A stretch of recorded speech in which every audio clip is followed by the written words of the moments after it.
Wow, how are you? This seems to be a question we must ask ourselves in this season. In this beautiful season, we must ask these questions. How are you? Mimi, how are you? I'm great. Our dear audience that's just joining us today, how are you? With all that is happening all over the world, even in Nigeria, it's time for us to look at ourselves and say, okay, this conversation should not only be asked to our friends, but as husband and wife. Yeah. How are we doing? Are we surviving? Are we able to build something? So welcome to today's conversation. We are discussing how to navigate the 21st century marriage. And this is Relationship Clinic. I'm here with my husband. And I'm Rich. And I'm, of course, Ngee, baby girl. How are you? Okay, so we are discussing how to navigate 21st century marriage. Mimi, behind the scenes, we're talking about it. Mimi had some things to say. You know, if we talk about 21st century marriage, it has a lot of things. You have the roles, our roles are no longer very clear.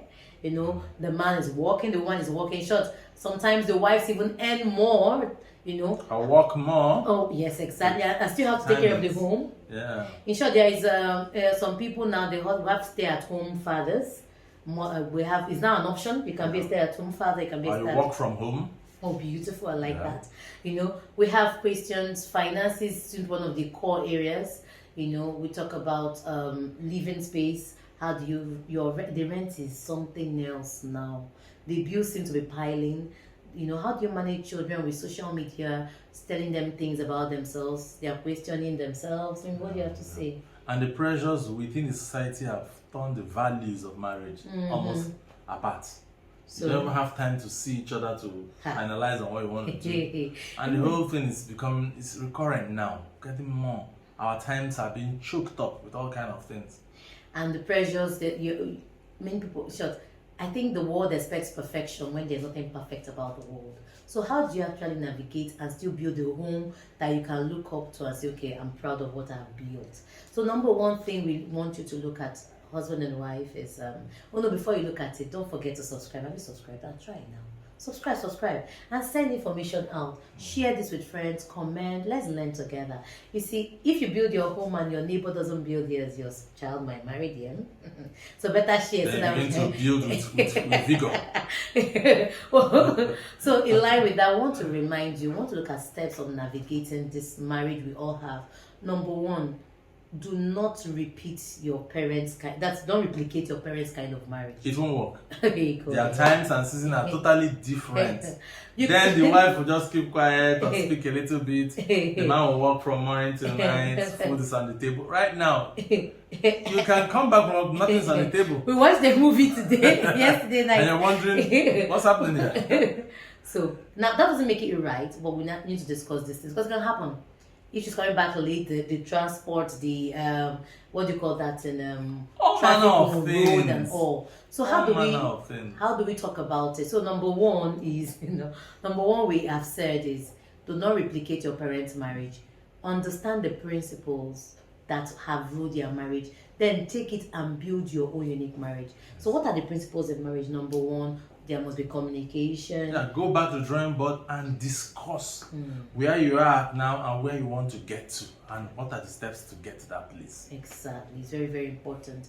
So communication is a principle that must be achieved. Second thing is that we should have rules that govern our marriage. You know, they say love and submission. We believe that submitting under God is crucial for our own marriage. And under God, we now have the woman submitting, understanding of the goals they want to do, and the husband loving. And I think people mistake this and say the wife doesn't need to love the husband. I beg to differ. You can't respect someone you don't love. Not for me. What did you must love me and I must see it evident. What are you talking about?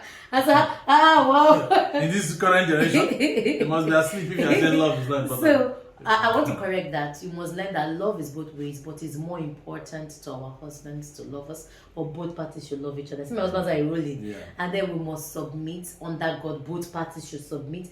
But when it comes to crucial decision matters, we should submit under our husband, trusting that what we have discussed earlier is what will be carried out. Yes. And you must get the children involved. You must get them involved. So we want to encourage you this weekend to look at your marriage and say, okay, though we have built this marriage, how can we continually navigate? Remember, the navigation is doing the things that is necessary to move it from One step to the other step. Yes. So fine enough, we also want to ask you to remember that in these conversations, create an action point on how to can create an enabling environment for you and the children. And make time to revisit this conversation over and over and improve on it. Yes. So we invite you this weekend. For us now, home, we created a debate system. Now we have an environment where our children, we can discuss what does gayism mean? Is it acceptable or not in our family? Allow them express their minds. Yes. What does financial intelligence mean? What does home training mean to us? These things should be discussed. What does responsibility mean? Oh, yes. And how do you defer reward? Must you be rewarded as part of the family? So these things that we're not talking about, sex of course must be discussed in the family, and the church should hear both of you discuss it and allow them express themselves. So we pray that as you navigate this 21st marriage we all are in, that the Lord will give you wisdom, courage to do right with one another, and build up children that can navigate the next generation, this generation of future. Thank you. So baby, don't forget, this is our social media handle. This is Instagram, Facebook and Instagram is Keeping Marriage Alive. YouTube is Keeping Marriage Alive Initiative. This is where you're currently watching, and we're on Twitter Alive KM. Send us a WhatsApp chat. Let's talk about this. +2347088765212. Want to hear from you? You can send us an email, keepingmarriagealive@gmail.com or info@keepingmarriagealive.com. Amy, any last words for everybody? Keep walking. Oh yes. Navigate requires communication. Communicate.